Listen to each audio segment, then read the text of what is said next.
Halo teman-teman, jumpa lagi untuk membahas pertanyaan-pertanyaan teman-teman di webinar kemarin yang belum terjawab ya. Gue langsung share aja. Oke, ada pertanyaan dari Ibu Susi. Ko Awan, kalau mau hibah toko beserta barang kepada anak, apakah dikenakan pajak? Caranya bagaimana? Oke, jadi yang pertama adalah pastikan toko, kemudian barang dagang, uang, semua ini sudah terlapor di SPT orang tua ya, ortu sebelum dihibahkan. Oke. Kemudian yang kedua, buat surat hibah. Buat surat hibah tertulis ya, tidak wajib notaris, tidak wajib notaris. Nah, di dalam surat ini menerangkan bahwa pada hari ini tanggal sekian gue memberikan hibah kepada anak saya, namanya siapa, NPWP-nya, nomor NIK-nya berapa, barangnya apa saja, uang tunai, deposito, uang di rekening nomor sekian, saldonya sekian, barang dagang sekian, tanah, bangunan, mobil, dan sebagainya, tuliskan semua dalam satu surat itu. Kemudian yang ketiga adalah si anak, nah mulai bulan berikutnya dia yang dagang, oke, dia yang lapor omset dan bayar pajak atas usaha itu. Kemudian di SPT tahunan pribadi si anak berikutnya, berikutnya dia lapor ada penghasilan hibah dari ortunya itu. Kemudian yang kelima adalah di SPT tahunan pribadi ayah berikutnya itu keluarkan barang-barang yang dia kasih ke anak itu sudah selesai ya. Oke ya. Jadi si SPT anak laporkan penghasilan dan laporkan harta baru itu di SPT pribadi dia. Udah beres. Lanjut. Bapak Jab Xiaohung, kok kalau kita beli barang non PPN, apakah kita terbitkan faktur pajak untuk penjualan barangnya? Jawabannya tidak ya. Kewajiban untuk menerbitkan faktur pajak adalah kewajiban dari si penjual jika dia adalah PKP. Oke. Jika penjual PKP, maka si penjual ini menerbitkan faktur pajak. Jika penjual non PKP, maka si penjual ini tidak terbitkan faktur pajak. Sesimpel itu ya teman-teman ya. Kita sebagai pembeli tidak ada hubungan.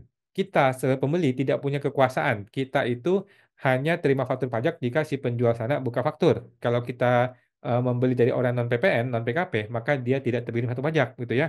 Dan kita tidak perlu dong bikinin faktur pajak untuk dia enggak ya. Jadi ini adalah pertanyaan yang mencerminkan ketidakpahaman orang mengenai PPN, teman-teman ya. Bayangkan UMKM seperti ini kemudian harus dijadikan PKP oleh pajak, kemudian harus ngurus faktur pajak. Aduh, kacau balau teman-teman ya. Jadi eh, memang sudah seharusnya UMKM itu tidak dipaksa menjadi PKP ya. Bayangkan hanya yang begini saja menjadi pertanyaan ya. Ini adalah bukti bahwa orang tidak paham mengenai PPN, teman-teman ya. Jadi PPN itu kewajiban bikin faktur adalah si penjual dan si penjual itu PKP atau bukan PKP. Itu aja. Sebagai pembeli nggak ada urusan, nggak ada masalah. Oke, semua teman tuh Pak Jap. Kemudian kita lanjut lagi deh ya. Ada lagi Ibu Rita. Ibu Rita. Selama ini invoice tagihan kerja langsung kami lampirkan faktur PPN. Artinya, kami selalu mendahulukan setoran PPN. Sementara pembayaran pelunasan invoice bisa 3 atau 6 bulan dari tanggal invoice tersebut. Mulai Januari 2025, berencana kami terbitin faktur PPN pada saat kami menerima pembayaran atau pelunasan invoice. Apakah itu bisa Pak Wan dan PMK yang mengatur itu? Jawabannya seharusnya tidak boleh. Oke, karena faktur pajak harus terbit pada tanggal invoice atau tanggal barang dikirim, gitu ya. Mana yang lebih dahulu. Jadi seperti itu ya, barang kirim atau tanggal invoice atau pembayaran ya, atau pembayaran. Nah, atau pembayaran. Mana yang lebih dahulu itulah tanggal faktur pajak. Artinya, kita tidak bisa menunda sampai tunggu pembayaran dulu, baru gua bikin faktur ya. Artinya tidak bisa begitu. Tetapi bisa diakalin dengan cara dikondisikan. Oke, barang dikirim oke, tetapi kita nggak bikin DO ya, gitu. Kemudian penagihan oke, tapi kita bukan bikin invoice ya, kita hanya bikin nota aja ya. Nah, ketika ketika uang ditransfer, nah maka diterbitkanlah semua dokumen-dokumen pendukungnya seperti invoice, kemudian DO, surat jalan, kemudian faktur pajak, kwitansi. Nah, dibikin pada hari yang sama, tanggal yang sama ketika uang ditransfer. Oke, pertanyaannya customer-nya mau nggak? Customer mau nggak? 3 bulan kemudian dia baru transfer dan baru dia terima faktur pajaknya atau invoice-nya, mau nggak dia? Jangan-jangan dia nggak mau. Nah, itu masalahnya ya. Itulah masalah di lingkungan bisnis saat ini ya, sehingga orang kesulitan harus menanggung PPN-nya beberapa bulan di depan. Itu kan menyakitkan bagi seorang pengusaha ya. Jadi gitu teman-teman ya, Ibu Rita bisa dikondisikan kalau bisa ya, mudah-mudahan bisa.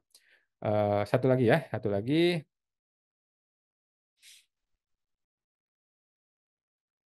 Ibu Elwati, kok apakah WNA mesti memadankan NIK dan NPWP? Jawabannya kalau dia punya eh, M WNA tidak punya NIK ya, WNA tidak punya NIK. Oke, setahu gua ya, dia punya KITAS doang kan. Jadi WNA itu bisa punya NPWP gitu, dan kayaknya tidak perlu pemadanan karena WNA tidak ada NIK gitu. Tapi ada nomor KITAS kan, nomor KITAS itulah yang dipadankan. Nomor KITAS itulah yang dipadankan dan harusnya sih, sudah otomatis ya. Seperti itu yang saya pahami ya, Bu Elwati ya. Jadi nggak ada masalah kalau WNA, yang penting dia punya NPWP dan NPWP-nya valid, yang penting itu aja sih. Oke. Oke teman-teman itu ya, akan gua jawab lagi di video berikutnya untuk yang belum terjawab. Sampai jumpa, semoga terbantu.